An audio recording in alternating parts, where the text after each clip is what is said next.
안녕하셨습니까? 오늘은 2021년 8월 21일 토요일입니다. 이 기자 출신이 말이죠. 이낙연입니다. 이 김의겸. 이 언론중재법을 자축하고 있다는 기사입니다. 늦었지만 다행이라고.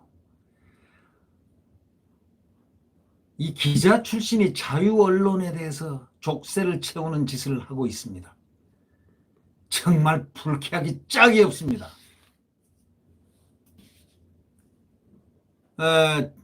저는 과거에 74년도에 서울대학교 신문대학원을 졸업한 정말 언론을 공부한 그 당시에는 언론대학원이 하나밖에 없었습니다. 신문대학원. 거기를 제가 석사학위를 받았는데 그때 나온 얘기가 처음 딱 들어가면 윌버 슈람 교수의 그 국가발전에 있어서의 언론과의 그런 관계라든가 이 부분과 함께 그 당시 이제 학술 이론이죠. 그 다음에 이제 언론의 자유 부분이 많이 나옵니다. 근데 언론학을 배운 사람들은 잘 알겠지만 제대로 배운 분, 이분은 말이죠. 저 기자가 20년 넘게 한 이낙연이나 김의겸이나 이런 사람들은 도대체 저는 뭐 기자 생활, 뭐 대학신문 기자 생활도 하고 뭐 어디 기자도 하고 뭐 하긴 했지만 이렇게 거창한 기자들을 못했거든요. 한겨레가 거창한 신문인지 아닌지는 모르겠지만 거창한 기자 생활하고 또 이낙연 동아일보, 대한민국의 완투 아닙니까? 이렇게 기자 생활했던 사람이 언론의 자유를 제약하는 걸 앞장서가지고 이러고 있어요. 이걸 뭐라고 해야 되겠습니까, 이거? 예? 그래서 기사를 보면서 결국 기자가 언론을 죽이구나. 기자가 언론을 죽이구나. 정말 기가 막혀 하는 느낌을 받습니다. 이게 기자 출신이 이 언론 개혁을 갖다가 빙자를 해가지고 언론 개혁하면서 이낙연은 언론에 사과에 인색해 쓴소리 언론에다 대놓고 사과에 인색하다고 쓴소리나 하고 말이죠. 정말 참 이걸 보니까 정말 뭐라고 이야기해야 될지 모르겠어요. 이낙연이 하고 열린민주당 김의겸이 20일 대담을 갖고서 국회 상임위원회를 통과한 언론중재법의 개정안에 대해서 언론의 미래와 신뢰 회복을 위한 것이라고 말했습니다. 이건 새빨간 거짓말이죠. 언론의 미래와 신뢰 회복을 위해서 이렇게 재갈을 물리는 법을, 언론의 자유를 징벌하는 징벌법을 만듭니까? 그러면서 또 한마디 한 거 보십시오. 늦었지만 다행이라고 또 입을 모으고 있습니다. 두 사람 모두 기자 출신입니다. 언론 단체들이 다 반대하고 있습니다. 특히 한국언론학회는 굉장히 한국언론학회 정회원입니다. 그런데요, 이 언론학회, 이거는 가장 오래된 학회입니다. 이 학회까지 반발을 했습니다. 지금 성명 발표하고 그랬죠. 이 시민단체들도 다 반발하고 이렇게 언론징벌법에 대해서 이렇게 반대를 하고 있는데 기자 출신이 이걸 더한다는 지금 비판을 하면서 이 두 사람은 언론에 모든 관계되는 그 정상 자유언론에 관계되는 그 학계라든가 어떤 언론계라든가 이런 데서 두 사람이 도마 위에 올라 있습니다. 그런데도요, 이 권력을 좋아하는 이런 분들은요, 그게 눈에 안 보이는 모양입니다. 나중에 정권이 바뀌어야만 이런 분들은 느낌을 갖게 할 수 있죠. 정권 안 바뀌면 안 됩니다. 그래서 정권 교체 반드시 이뤄내야 됩니다. 이전 대표는 열린민주당 유튜브에 출연해가지고요, 언론중재법에 대한 각계 반발에 대해서 뭐라고 한 줄 아십니까? 기존 관행에서 생기는 이익을 지키고자 하는 것인데 그렇다면 생각을 바꿔주길 바란다. 아프더라도 언론 신뢰를 회복하는 것이 언론을 위해서 더 좋다. 이따위 식으로 얘기했습니다. 이게 무슨 동아일보 기자 20여 년 했다는 사람의 그걸로 인해서 출세해서 픽업 돼가지고 국회의원도 하고 오늘날 이 대선 주자까지 나오고 총리까지 했지 않습니까? 예? 그 자유언론 기자를 함으로써 이렇게 동아일보가 또 어떤 신문입니까? 투사들 아닙니까? 그래가지고 출세한 사람인데 이렇게 출세 딱 하려니까 더 큰 출세를 위해서 이럽니다.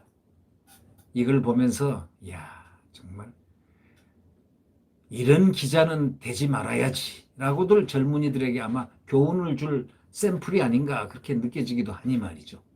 이런 기자는 되지 말아야지 하는 바로 지금 언론 기자들에게 뭔가 느낌을 주는 이런 분들 아닐까 생각됩니다. 네.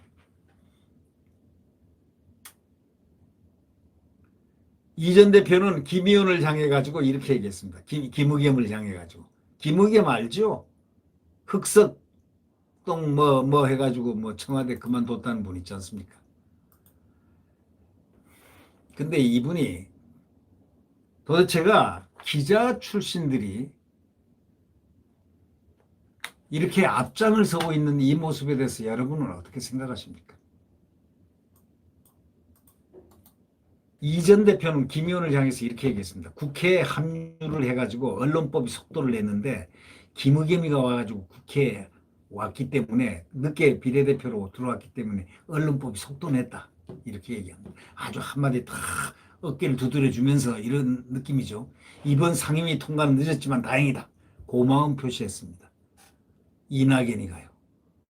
김 의원은 쟁점 법안 수기를 위한 문체위 안건조정위원회 야당 측 조정위원으로 참석했다는 거 아닙니까? 그가 야당입니까?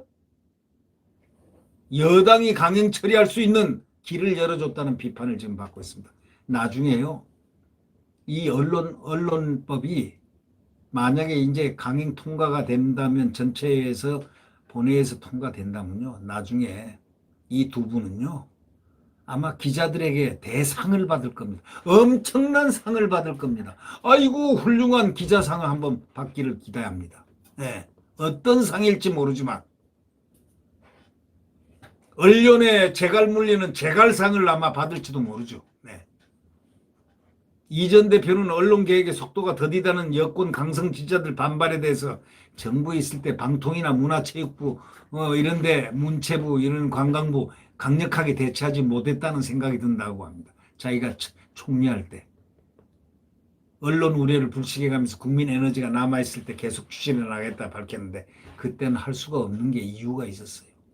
그때는 176석이 아니었잖아요. 지금 176석 되니까 그냥 생각나는 대로 밀어붙이는 겁니다. 네. 아마 그에 대한 대가를 정권 교체하고 나면 엄청 받을 사람들이 있을 겁니다. 네.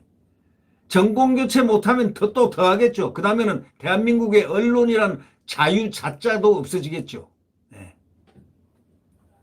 청와대 대변인 출신이라는 김의겸은 이명박 전 대통령 때와 달리 촛불정부 특성상 쓸 수 있는 도구와 방법이 제한됐다. 이렇게 얘기합니다. 언론을 통제하고 장악하는 수단으로 국회 입법을 활용할 수밖에 없다는 뜻으로 지금 해석됩니다. 야, 이건 정말 무슨 말입니까? 그러니까 결국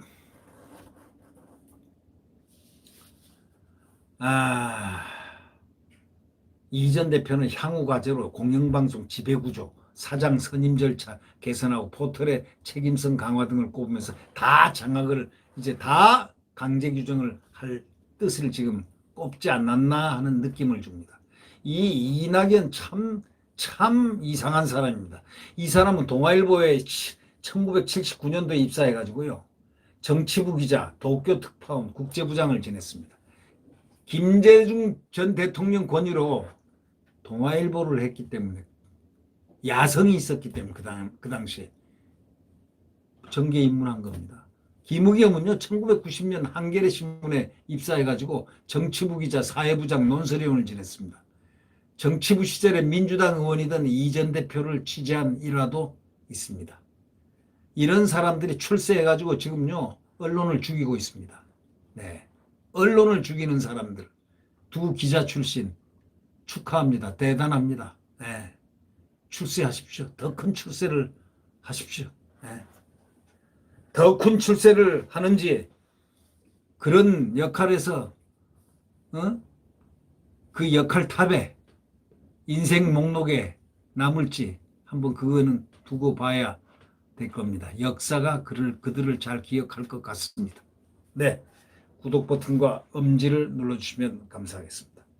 여러분, 주말 강건하게 보내시길 바랍니다. 내일 대한민국의 태양은 다시 떠오릅니다. 안녕히 계십시오.